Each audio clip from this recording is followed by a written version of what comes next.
Hello, Algebra 2. Today we are starting to learn how to solve with quadratic formula. We're going to look at today about something called finding the discriminant. There's a reason we want to do that, because sometimes when you solve quadratic equations, you'll have normal numbers like maybe x equals 1/2 and x equals 3. Or maybe you'll have x equals 4 and x equals 4. Or maybe you'll have something like x equals 3 plus or minus the square root of 11. Or maybe you'll have something we'll get into next week, x equals plus or minus 2i, which is an imaginary number. You might have real number solutions. You might have rational. Well, these are rational. These are irrational. And these are imaginary or complex. So when you're solving quadratics, you might get any one of these three kinds of solutions. So would it help to know when you start to solve a quadratic equation whether you're looking for two normal numbers like this, or something kind of different like square root of 11, or an imaginary number, which we'll learn about next week? The discriminant can tell you that. If you know what the discriminant is, then you automatically will know what kind of solutions you'll have when you finish solving the equation. All right, so here's the quadratic formula that we're going to work with for the next couple of days. X equals negative b plus or minus the square root b squared minus 4ac all over 2a. You're probably laughing right now because I sang that to you to the tune of Pop Goes the Weasel. But singing helps you remember. If you don't think I'm right, think about when you learned the alphabet. How old were you when you learned the alphabet? Probably 2.5, maybe 3, maybe a little bit younger than that. When you learned the alphabet, you learned 26 random letters in order, memorized them. And you were how old? 2, 3? 26 letters. If I ask you now to memorize 26 random letters, it would probably be quite difficult. But you learned that at 2 or 3 years old. Before you went to kindergarten, you learned the alphabet. How did you learn it? You learned it with a song. So, anyway, this is the quadratic formula. The part we're focusing on today is called the discriminant. The discriminant will tell you what type of solutions you're going to have. The discriminant is this part that's under the square root sign, b squared minus 4ac. Remember that our quadratic equation in standard form looks like this. That's where we're going to get our a, b, and c. This is called the discriminant. It's very important. I found several years ago that my students can solve easier if they find the discriminant first. 1, because it gives you one number to plug in under the square root sign, and 2, because it tells you what kind of answers you're going to have. Okay, let's go back to this example.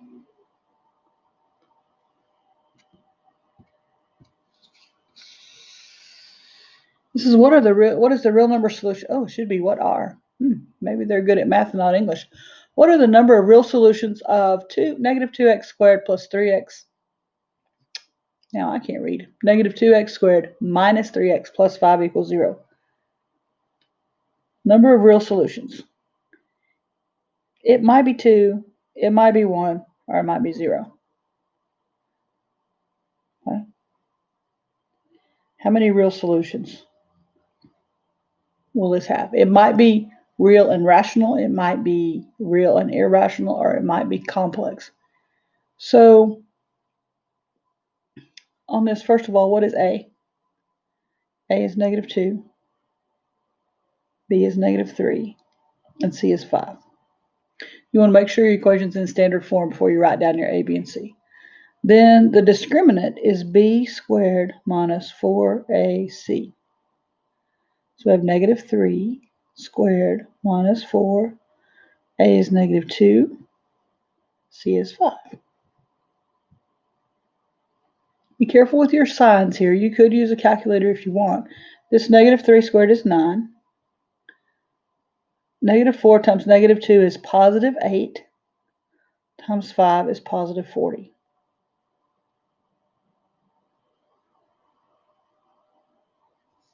Okay. Your discriminant is 49. Now, what does that mean? How do we know then if we have two solutions, two real solutions, one real solution, or 0 real solutions? Remember that number, 49. This chart, no, it looks like a lot.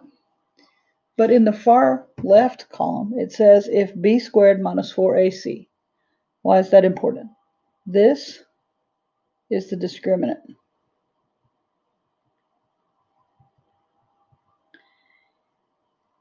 If it's equal to 0, it has one rational double root, and then they give you some examples. If it's greater than 0 is positive, and a perfect square, then it has two rational roots.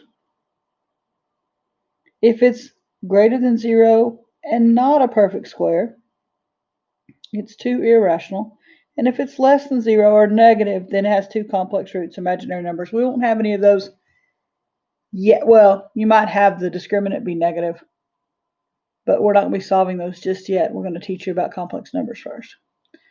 Okay, so let's go back to that equation.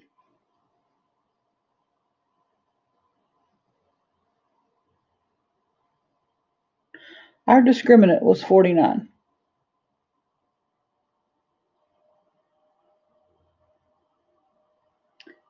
Our choices were equal to 0, greater than 0 and a perfect square,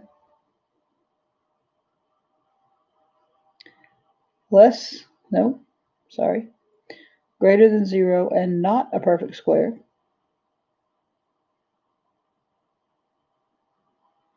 and less than 0. 49 is greater than 0 and a perfect square. Perfect squares are 1 squared, 2 squared, 3 squared, 4 squared, 5 squared, and so on. Those are perfect squares. 49 is greater than 0 and a perfect square. So what did our chart say? Greater than 0 and a perfect square. That's this one.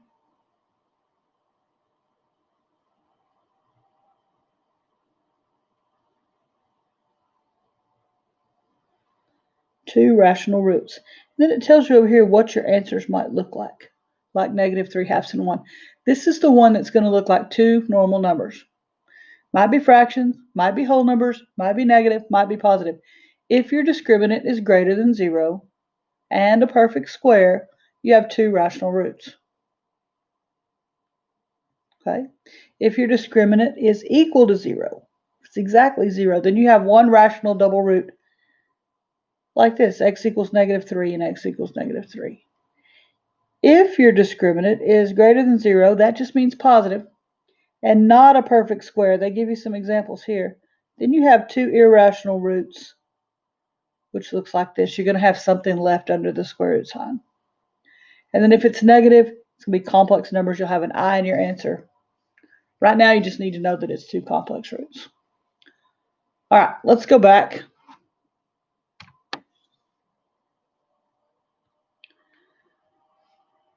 So we said this one, the discriminant was 49.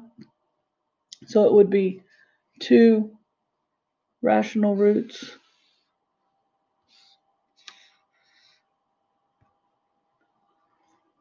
Okay, here's where they did what we did. Find A, B, and C. Find the discriminant. It's positive. The equation it's positive and a perfect square has two real solutions. Actually, because it's positive, it has two real solutions. Because it's positive and a perfect square has two real rational. Okay, so let's distinguish between that a little bit. Positive means two real. Because it's positive and a perfect square, that means two rational. So because it is both positive and a perfect square, it's 2 real rational. If we have positive, can't spell today, and not a perfect square, this positive would still be 2 real. Not a perfect square would mean irrational. Okay, you'll have that chart you can look at. Let's see what the next one says.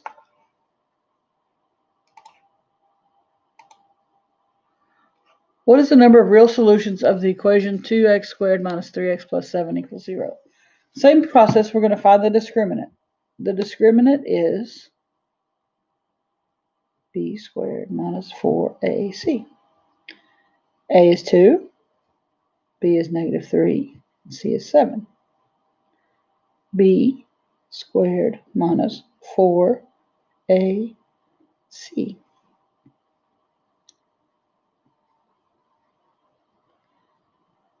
This is 9. 4 times, now this is negative 4 times 2, that's negative 8.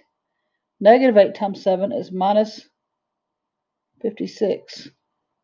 So that's going to be a negative number. Hey Siri, what is 9 minus 56?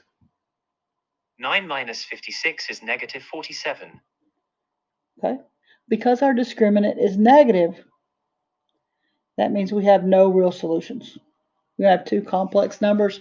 You're going to have an I in your answer. We'll learn more about those numbers next week. Right now, what you need to know is a negative discriminant means you're going to have no real solution.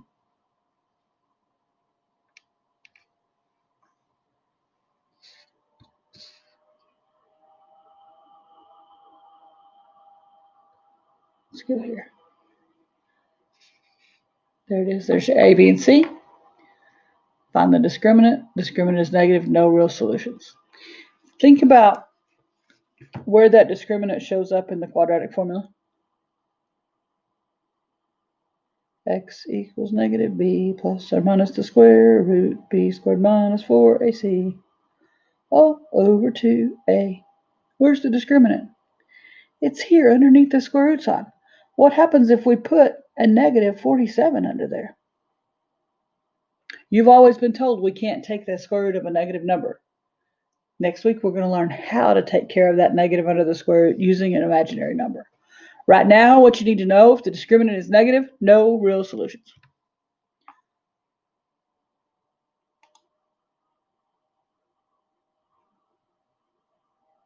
All right, let's look back at that chart one more time. Okay. If the discriminant is equal to 0, you have one rational double root. If it's greater than 0 and a perfect square, 2 rational roots. If it's greater than 0 and not a perfect square, 2 irrational roots. And if it's negative or less than 0, then you have no rational roots. You have imaginary roots. All right, that's it for finding the discriminant and determining the nature of the roots.